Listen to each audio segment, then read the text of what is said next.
ये यहाँ पर ये देखिए, पोषण, श्वसन, आनुवंशिकता, जैव विकास एवं जीव जनन कैसे करते हैं, इससे संबंधित कुछ क्वेश्चन का डिस्कस किया जा रहा है। जैसा कि इसके पहले एक वीडियोज अपलोड हो चुका है, आइए इसका पार्ट नंबर 2 देखते हैं, है ना। और पार्ट नंबर 2 में हम लोग 33 क्वेश्चन पर पहुँचते हैं। इस पर लगभग 70-80 क्वेश्चन करवा दिया जाएगा ताकि 4-5 नंबर फिक्स हो जाए। देखिए यहाँ पर, परागण का जनन केंद्रक नर युग्मक बनाता है। तो जो परागकण का जो जनन केंद्रक होता है वो 2 नर युग्मक बनाता है। और उस बेस पर नीचे वाला भी आंसर मिल जाएगा कि पराग नली में नर युग्मक की संख्या कितनी होती है। तो कितनी होती है, पराग नली में नर युग्मक की संख्या जो होती है 2 होती है ना। आइए आगे चलते हैं। यहाँ पर देखिएगा 35 नंबर क्वेश्चन ये कह रहा है, निषेचन के दौरान परागकण से निकलने वाली पराग नलिका सामान्यतया किसके द्वारा बीजांड में प्रवेश करता है। तो भाई नाम से ही क्लियर है किसके द्वारा बीजांड में प्रवेश करता है। तो किसके द्वारा करता है, बीजांड द्वार के द्वारा करता है ना। अगला देखिए, निषेचन के बाद पुष्प का कौन सा भाग फल में बदलता है। तो निषेचन के बाद में पुष्प का कौन सा भाग आपका फल में बदल जाता है ना। तो पुष्प का कौन सा, अंडाशय वाला भाग जो है, ओवरी वाला भाग जो है वो फल में बदल जाता है निषेचन के बाद में। अगला देखिएगा, द्विनिषेचन पाया जाता है। तो द्विनिषेचन किस में पाया जाता है, आवृत बीजी जीवों में या जितने जीव हैं सब में पाया जाता है ना। तो ये चीज़ आपको ध्यान देना है। तो द्विनिषेचन केवल आवृत बीजी में पाया जाता है, आवृत बीजी पौधों में द्विनिषेचन पाया जाता है। अगला, निषेचन विशेष लक्षण है। तो ये किन जीवों का विशेष लक्षण है, आवृत बीजी पादपों का है कि जंतुओं का है ना। तो निषेचन जो है किसका विशेष लक्षण है, तो आवृत बीजी पादपों का लक्षण है ना। और खासकर यहाँ द्विनिषेचन जो है विशेष लक्षण आवृत बीजी पादपों का है, बाकी निषेचन तो जंतुओं में पाया ही जाता है, लेकिन द्विनिषेचन ये खासकर आवृत बीजी पादपों में पाया जाता है। अगला, पुष्पीय पादपों में निषेचन होता है। तो पुष्पीय पादपों में किसके द्वारा निषेचन होता है ना, पराग नलिका में या भ्रूण कोश में, किस में होता है।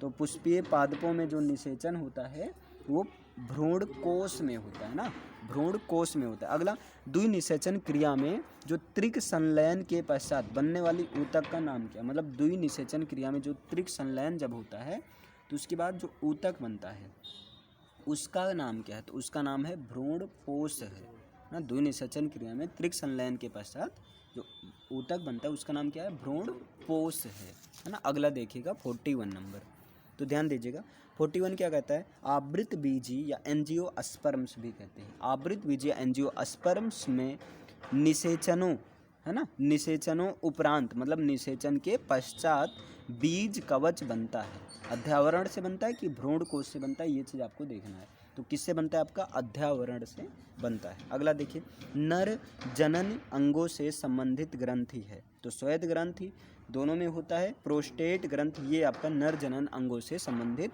ग्रंथ है। अगला, आनुवंशिकी के जनक कौन है, तो कौन है, ग्रेगर जॉन मेंडल हैं। अगला आ जाइए, आनुवंशिकता के प्रयोग के लिए मेंडल ने निम्नलिखित में से कौन से पादप का उपयोग किया था। तो मटर का उपयोग किया था, पाइसम सेटाइवम था। उद्यान मटर में अप्रभावी लक्षण कौन है, तो बताइए कौन है अप्रभावी लक्षण, झुर्रीदार बीज जो हैं ये उद्यान मटर के अप्रभावी लक्षण है। अगला, विपरीत लक्षणों के जोड़ों को क्या कहते हैं, तो विपरीत लक्षणों के जोड़ों को कहा जाता है युग्म विकल्पी कहते हैं। अगला, एक संकर क्रॉस का जीन प्रारूप अनुपात होता है। तो एक संकर क्रॉस का जो जीन प्रारूप अनुपात होता है वो 1:2:1 होता है अकॉर्डिंग टू ऑप्शन, है ना। आगे आइए, पृथक्करण का नियम किसने प्रस्तुत किया था, तो ग्रेगर जॉन मेंडल ने पृथक्करण का नियम प्रस्तुत किया था। अगला, केंद्रक का निर्माण होता है न्यूक्लियो प्रोटीन से कि डीएनए से। तो यहाँ ये बताना आपको, केंद्रक का निर्माण किससे होता है ना। तो केंद्रक का निर्माण जो है आपका होता है न्यूक्लियो प्रोटीन से, चूंकि न्यूक्लियो प्रोटीन के अंदर आरएनए डीएनए आता ही है ना। अगला, गुणसूत्र किस पदार्थ से बने होते हैं, तो गुणसूत्र आपका प्रोटीन से भी बना होता है और डीएनए से, प्रोटीन और डीएनए दोनों से, मतलब डी ऑप्शन यहाँ सही होगा। अगला, अंतरा अवस्था के दौरान केंद्रक में किसका जाल होता है, तो अंतरावस्था के दौरान केंद्रक में क्रोमेटिन धागों का जो धागे टाइप संरचना होता है ना उसको क्रोमेटिन धागे कहते हैं। तो क्रोमेटिन धागों का जाल होता है। दो डीएनए तंतु आपस में जुड़े होते हैं। किसके द्वारा जुड़े होते हैं? डीएनए तंतु। तो दो डीएनए तंतु आपस में हाइड्रोजन बंध द्वारा जुड़े होते हैं। अगला, निम्नलिखित में से प्यूरीन क्षारक है ना? कौन है जो कि प्यूरीन क्षारक का एग्जाम्पल है? प्यूरीन क्षारक है तो ग्वानिन एक आपका प्यूरीन क्षारक है। अगला, डॉक्टर हरगोविंद खुराना को नोबेल पुरस्कार मिला। कब मिला था? तो 1968 में मिला। डीएनए अणु में क्या होता है ना? तो ध्यान देना, डीएनए अणु के स्ट्रक्चर में एडेनिन प्लस ग्वानिन और साइटोसिन प्लस थायमिन, मतलब एडेनिन, ग्वानिन, साइटोसिन और थायमिन होता है। डन है ना? और इसका ए प्लस जी और C T, A T A G C T बचा, ऐसे याद कर सकते हैं ना। अगला देखिए, जीन शब्द का प्रयोग सर्वप्रथम किसने किया था? तो जीन शब्द का प्रयोग सर्वप्रथम किसने किया था? खुराना ने कि वाटसन एंड क्रिक ने? किसने किया था? तो खुराना ने। इनका पूरा नाम क्या था? हरगोविंद खुराना। अगला, मनुष्य के शुक्राणु में ऑटोसोम की संख्या कितनी होती है? तो 22 होती है। अगला, मनुष्य में गुणसूत्रों की संख्या कितनी होती है? तो मनुष्य में गुणसूत्रों की संख्या 46 होती है। 46 होती है, 23 पेयर होता है। पुरुष में लिंग गुणसूत्र कितना होता है? तो पुरुष का होता है, क्या होता है? XY होता है। कौन सी एक ग्रंथि नहीं है? लार ग्रंथि या फंडिक ग्रंथि? तो कौन सी, इसमें बताना है कौन सी ग्रंथि का नाम नहीं है। तो इसमें लार ग्रंथि आपका ग्रंथि का नाम नहीं है ना? बल्कि वैसे लार ग्रंथि तो होता है, लार ग्रंथि आपका ये ग्रंथि के पार्ट है ना। चलो आगे आ जाओ। ये आपका तो 60 क्वेश्चन ये हो गया। और इसके बाद में आपका यहाँ पर ये कुछ और क्वेश्चन है ना, इसे कर लीजिए क्योंकि बहुत ज़्यादा इम्पॉर्टेंट है। आइए यहाँ देखते हैं। केवल जल में घुलनशील होता है तो कौन से विटामिन जल में घुलनशील? BC बताए थे, तो विटामिन विटामिन C होता है ना। 4 ऑप्शन रहेंगे लेकिन 2 ही ऑप्शन लिखा गया है। लिखा क्या गया? बच्चे से लिखवाया गया है, एक बच्चे से। चलिए आगे आ जाइए।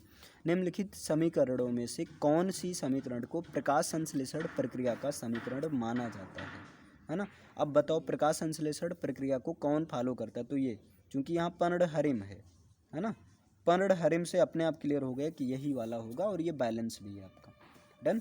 अगला, प्रकाश संश्लेषण प्रक्रिया के दौरान उत्पन्न होने वाली ऑक्सीजन गैस कहाँ से मिलती है? देखिए 3 बार रिपीट हुआ, ये जल से मिलती है ना। अगला, ग्लाइकोजेनेसिस क्रिया में बनता है तो ग्लाइकोजेनेसिस क्रिया में क्या बनता है ये आपको बताना है। तो बताइए, ग्लाइकोजेनेसिस क्रिया में क्या बनता है आपका?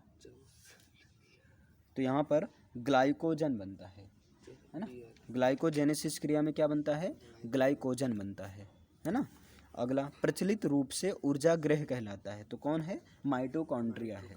एक अणु ग्लूकोज के पूर्ण ऑक्सीकरण से कितने ATP अणु प्राप्त होते हैं? तो 38 ATP अणु प्राप्त होते हैं। श्वसन वाले चैप्टर में आपने देखा होगा।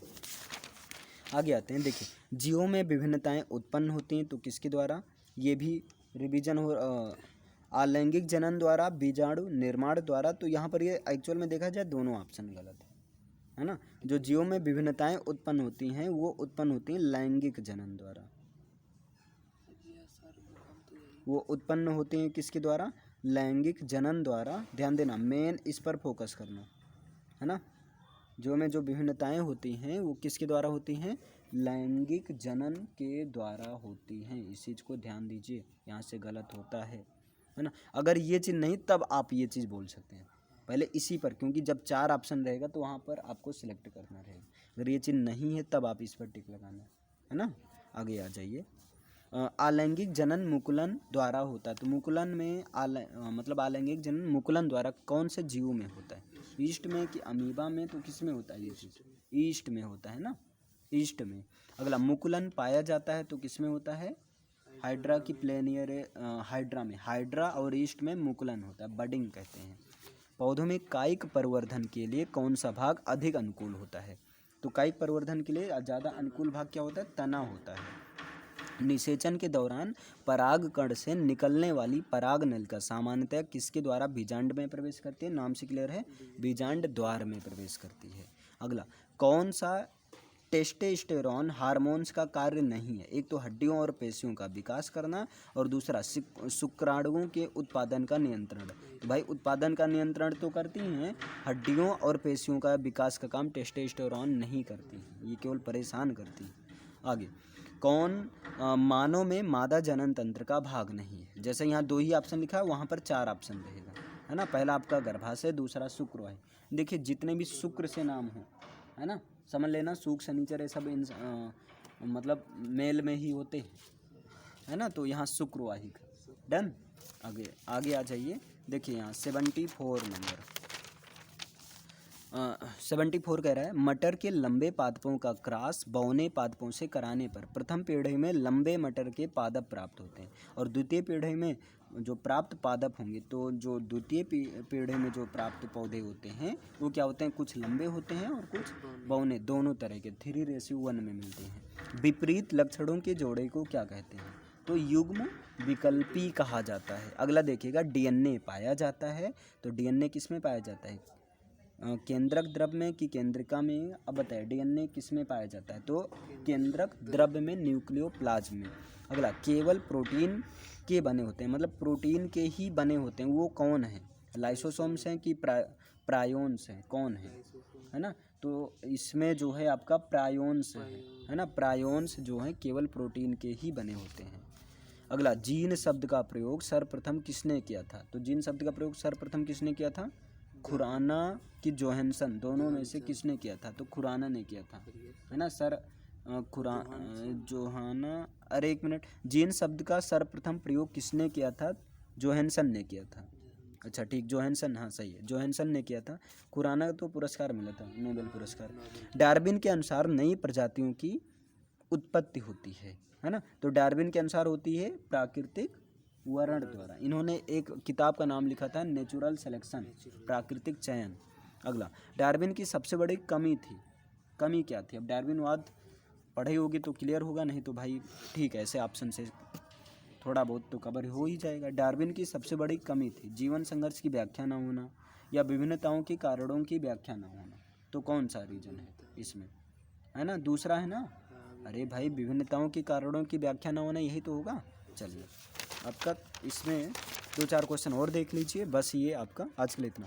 जातियों की उत्पत्ति पुस्तक के लेखक कौन है, तो कौन है, डार्विन जी हैं, है ना। अगला, समजात अंगों का उदाहरण है, तो समजात अंगों ये सारे हैं, जैसे मनुष्य के हाथ और कुत्ते के अग्रपाद, है ना। दूसरा है मनुष्य के दांत और हाथी के दांत, जो मतलब, और समजात का मतलब जो सिमिलरिटी रखती है ना। और आलू एवं घास के ऊपर भूस्तारी, ऊपर वाला, है ना। और उपरोक्त सभी, ये घास रहेगा, घा रहेगा ना, तो ये चीज़ आपका उपरोक्त सभी होगा। अगला कह रहे हैं, विकासीय दृष्टिकोण से हमारी किससे सबसे अधिक समानता है, चीन के विद्यार्थी से, चिंपैंजी बंदर से। विकाजी तो चीन के विद्यार्थी से हमारी सबसे अधिक समानता है ना, विकास की दृष्टि से। अब चिंपैंजी बंदर, भाई ये सवाल ही नहीं होता।